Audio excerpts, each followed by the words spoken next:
Imagine if today was the day your idea changed someone's life. Imagine if you could help someone pay for college, help your community build a new playground, or help a child make it to that dream competition. With GoFundMe, it's all possible. GoFundMe is the world's #1 fundraising platform trusted by over 190 million people. Every week, ordinary people meet their goals and do extraordinary things.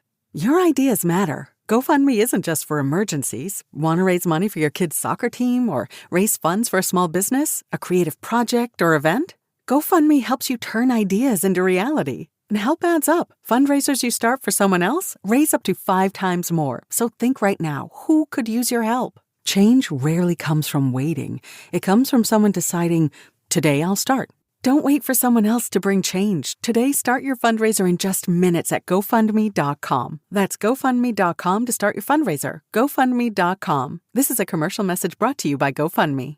If you're a podcast host, listen up, this one's for you. My name is Allie Jackson. I'm the host of Finding Mr. Height, a dating and relationship podcast that I've been doing for 4 years now, sharing my positive and practical approach to dating that's built on my own life experience. And I wanted to share another experience that I've had, my secret behind monetizing my show. It's called Red Circle, and I was just telling my colleague about how much I love their platform. With Red Circle, not only am I getting a seamless hosting experience, but I also love the support I receive in ad sales. It's not just typical ad sales either. It's targeted opportunities based on my show and my life. And the platform is super simple. You just set your preferences and Red Circle matches you with sponsors that align with your show. You can vet every opportunity and their platform gives you great analytics. More recently too, my Red Circle team has brought me opportunities outside of my podcast on social media to really augment the podcast partnerships, bring them full circle. I just can't recommend them enough. If you want to give it a try, go to redcircle.com to get your free trial. That's redcircle.com for a free trial. Did you know we have completely ad-free early access to all of our episodes?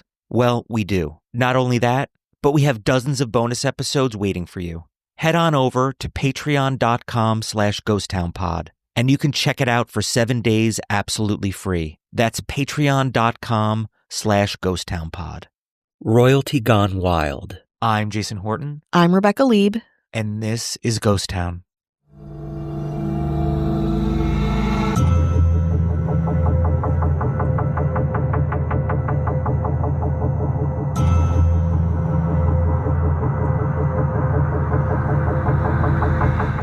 Though most people know who Princess Margaret is, maybe through history, the Netflix show The Crown, or her very famous sister, the Queen of England, not many people know just how subversive, how outrageous, and how, well, fascinating Princess Margaret, Countess of Snowdon, actually was.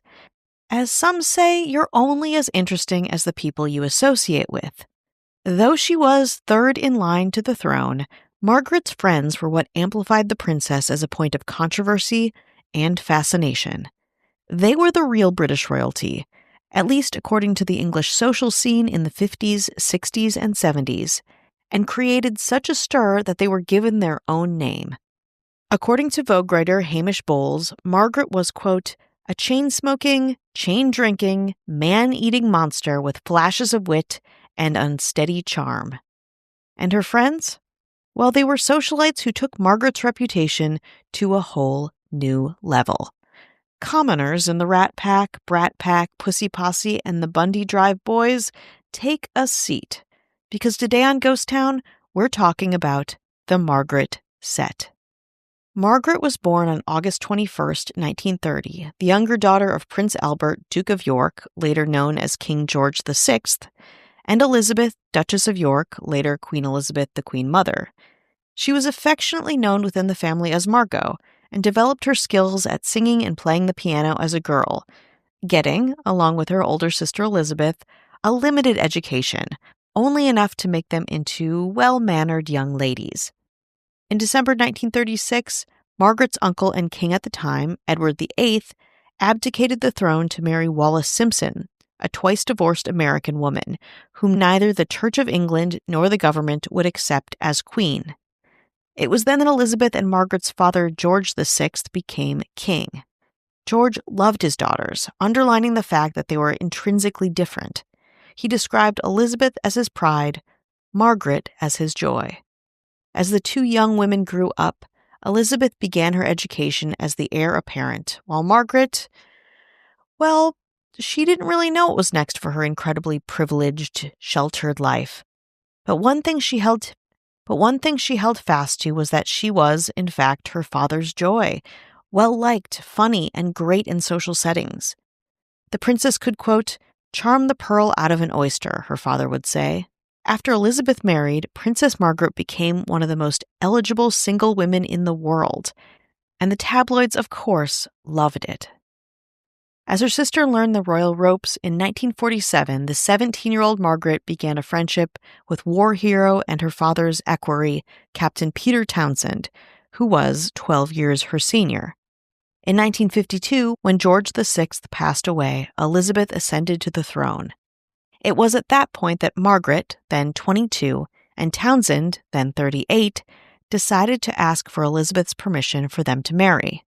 After a very long back and forth, which could be its own episode in and of itself, Elizabeth, in essence, said that unless Margaret wanted to be stripped of her titles and privileges and royal stipend, that the answer was no. The reason?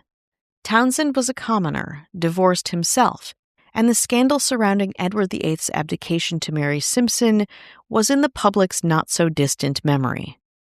This personal tragedy for Margaret might have been the start of the rebellious streak that would characterize her as the black sheep of the royal family. Quote, I would like it to be known that I have decided not to marry Group Captain Peter Townsend, Princess Margaret announced in a statement around that time. Mindful of the Church's teaching that Christian marriage is indissoluble and conscious of my duty to the Commonwealth, I have resolved to put these considerations before any others. Perhaps if the couple had married, the princess would have settled down into a more conventional life like her sister, and this episode wouldn't have been made at all. But in his 1978 autobiography, Time and Chance, Townsend wrote, quote, I simply hadn't the weight. I knew it, to counterbalance all she would have lost. Single for the first time as an adult woman, Margaret threw herself into full-scale socialite life. Papers at the time described her as nonplussed by her royal day-to-day, the culture that had blocked her potential marriage. To Margaret, it all felt obsolete, old, irrelevant.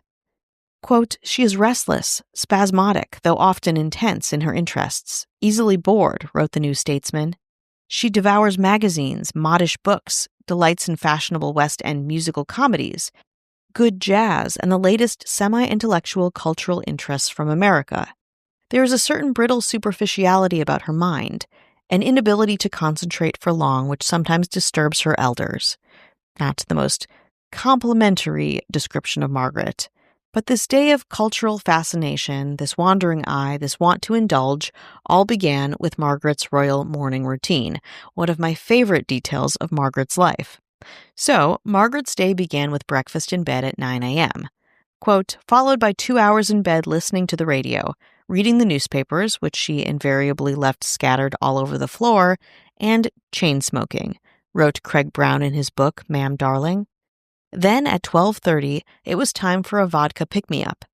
After that, it was a 4-course lunch. And after that, the princess's night began, and she went out carousing around London with friends, including debutantes, earls, ladies, and even princes. But that's not all. She had many famous people in and around orbiting her set, including Christian Dior, actor and comedian Danny Kaye, Peter Sellers, Gore Vidal, John Fowles, Elizabeth Taylor, and Richard Burton, and Eddie Fisher, who had a brief affair with the princess in 1953. The newspapers called them the Margaret Set, and they were the it crowd. Rumors swirled as vibrantly as their RSVPs to parties and events. The public hypothesized who was dating who Margaret was flirting with the night before, and who was getting closer and closer to the buzzy princess. Margaret loved the hype, but more than that, she loved her friends, she loved the adoration, she loved drinking, and she loved having fun. It was all pretty easy in the cultural hotbed that was London at the dawn of the swinging 60s. Louis Armstrong, whose music Margaret loved, referred to her as, quote, one hip chick, and John Lennon playfully nicknamed Margaret Princess Margarine. According to Ralph Ellison, another of the friends that Margaret collected, she was, quote, a little hot-looking pretty girl. The more she was seen and photographed, the more powerful men seemed to become infatuated with the 20-something. trying themselves to infiltrate the Margaret Set. It said Picasso desperately wanted to marry Margaret, but Margaret at the time was more into drinking, smoking, and making conversation. Elise Taylor of Vogue reported that the princess loved to smoke and drink so much that she, quote, tried to combine the smoking and drinking by gluing matchboxes onto tumblers so she could strike matches while drinking. Very notably, Margaret once said, quote, "Disobedience is my joy." But it was more than that. It was who she was. But as quickly as Princess Margaret would charm and collect those in her set, she'd turn on them too. We'll keep the party going after this break. Imagine if today was the day your idea changed someone's life. Imagine if you could help someone pay for college, help your community build a new playground, or help a child make it to that dream competition. With GoFundMe, it's all possible. GoFundMe is the world's #1 fundraising platform trusted by over 190 million people. Every week, ordinary people meet their goals and do extraordinary things. Your ideas matter. GoFundMe isn't just for emergencies. Want to raise money for your kid's soccer team or raise funds for a small business, a creative project, or event? GoFundMe helps you turn ideas into reality. And help adds up. Fundraisers you start for someone else raise up to 5 times more. So think right now, who could use your help? Change rarely comes from waiting. It comes from someone deciding, today I'll start. Don't wait for someone else to bring change. Today, start your fundraiser in just minutes at GoFundMe.com. That's GoFundMe.com to start your fundraiser. GoFundMe.com. This is a commercial message brought to you by GoFundMe. In 1960, Margaret actually did get married to a bohemian, anti-establishment, and sexually fluid photographer named Anthony Armstrong Jones. At the time of their wedding, Armstrong Jones had gotten a married friend pregnant, and the royal family was concerned. They had right to be. Margaret and Armstrong Jones's marriage was chaotic from the start, known throughout London and among her set to be fraught with ego, petulance, mood swings, heavy spending, fighting, and, of course, philandering. Quote, "The princess's party trick seems to have been to lull people into a false sense of security and camaraderie," writes Hamish Bowles, "and then demolish them with regal, rank-pulling put-downs that are masterpieces of their art." Charles Hussey, a British journalist, wrote in the New York Times Magazine back in 1965 that Margaret's moods went from, quote, "a gaiety that was sometimes febrile," to, quote, "Hanoverian gloom."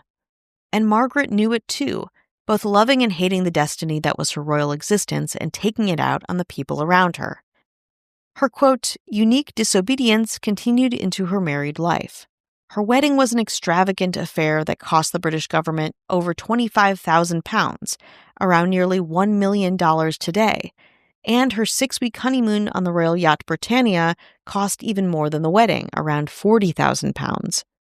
And it wasn't just money. Princess Margaret insisted that she be addressed as ma'am, except for her closest friends, who were permitted to call her Ma'am Darling. She signed her checks as Margaret. No title, no last name, just Margaret. As a house guest and friend, she was notoriously demanding. Despite being a rebellious black sheep, she wanted everyone around her to use the royal protocol, no exceptions. And her wit, well, it was great and charming and engaging, but often it was cruel. One of the more famous exchanges showcasing Princess Margaret's ire is when she met Twiggy at a dinner party. "Who are you?" she asked. The supermodel responded, "I'm Leslie Hornby, ma'am, but people call me Twiggy." Princess Margaret then responded, "How unfortunate." By the mid-1960s, Margaret and her husband had all-out affairs with other people. The set kept many of Margaret's trysts under wraps, though rumors did come out that Margaret liked younger men, some of them quite famous, including, but not limited to, Mick Jagger. A story about the two of them goes that Princess Margaret, wearing a revealing gown, beckoned Jagger over at a party they were both at, leaving behind his indignant girlfriend, Chrissy Shrimpton, on the other side of the room. Quote, "There was a flirtation going on there, definitely," said Lady Elsa Boker, whose husband, Sir James Boker, was Britain's former ambassador to Austria and Burma. Princess Margaret was only in her 30s and quite attractive, and as everybody knows, she was attracted to younger men. After that fateful dinner party, according to one courtier, quote, they spoke on the phone constantly and she invited him to social events. The courtier then recalled, quote, she found him sexy and exciting. If you saw them laughing together, dancing, the way she'd put her hand on his knee and giggle at his stories like a schoolgirl, you'd have thought there was something going on. Margaret's sister, Queen Elizabeth, however, was not amused by this dalliance with the younger man. Quote, the Queen could tolerate the Beatles because they were clean-cut and sort of sweet, at least that was their reputation at the time, said Harold Brooks Baker, publisher of Burke's Peerage. The Stones were an entirely different matter. Were they lovers? Nobody in the set would say a word. As their relationship became more and more strained, Margaret and Armstrong Jones spent less and less time together. Princess Margaret was linked romantically with other people, including Anthony Barton, a friend of her husband's, and then she had a full-blown relationship with Robin Douglas Home, an aristocrat and former army officer who was the nephew of a former prime minister and, at night, played the piano in clubs. And moonlit as a piano player in local nightclubs. In February 1967, when the British press began reporting that the royal couple were about to break up, Princess Margaret spent more and more time with her elite friend group, being photographed often with her close friend Peter Sellers and spending more time out of Europe, on the Caribbean island of Mustique. In September 1973, at a luncheon in Edinburgh, she met the 25-year-old Roderick Llewellyn, who soon became a person of interest for Margaret. The son of minor nobility, Mr. Llewellyn had worked briefly at a mine in southern Africa and as an apprentice brewer in England. Their relationship soon became an open secret in the Margaret Set and other close circles. Until February 1976, when the paparazzi snapped a picture of the couple in the Caribbean. Scandal erupted, and in June, the royal family announced that Princess Margaret and Armstrong Jones were separating. It was an action that ended a 400-year-old taboo on divorce in the royal family. Meanwhile, the relationship between the princess and Llewellyn set off Parliament in a different way. Critics demanded that her royal allowance, then more than $100,000 a year, that's nearly $600,000 in today's dollars, be cut, because the princess didn't seem to be, quote, fulfilling her duties. Thankfully for Margaret, nothing became of that, and she continued to live out her lavish royal life. Armstrong Jones quickly remarried in 1977, while Princess Margaret opted for a more private life, as her health was declining. Quote, I have no intention of telling people what I had for breakfast, she once said, though, of course, we have an idea. Princess Margaret lived the rest of her life out of the public eye, until on February 9, 2002, she died peacefully in her sleep at the age of 71 from complications following several strokes. Quote, to many people, Princess Margaret was the black sheep of her generation of royals, but that reputation did not necessarily trouble her, reads Princess Margaret's obituary in the New York Times.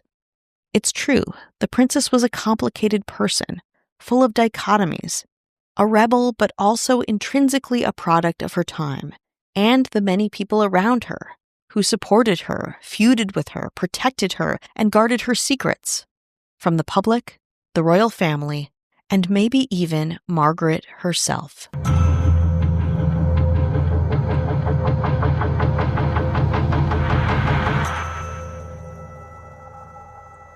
If you're a podcast host, listen up, this one's for you. My name is Allie Jackson. I'm the host of Finding Mr. Height, a dating and relationship podcast that I've been doing for 4 years now, sharing my positive and practical approach to dating that's built on my own life experience. And I wanted to share another experience that I've had, my secret behind monetizing my show. It's called Red Circle, and I was just telling my colleague about how much I love their platform. With Red Circle, not only am I getting a seamless hosting experience, but I also love the support I receive in ad sales. It's not just typical ad sales either. It's targeted opportunities based on my show and my life. And the platform is super simple. You just set your preferences and Red Circle matches you with sponsors that align with your show. You can vet every opportunity and their platform gives you great analytics. More recently too, my Red Circle team has brought me opportunities outside of my podcast on social media to really augment the podcast partnerships, bring them full circle. I just can't recommend them enough. If you want to give it a try, go to redcircle.com to get your free trial. That's redcircle.com for a free trial.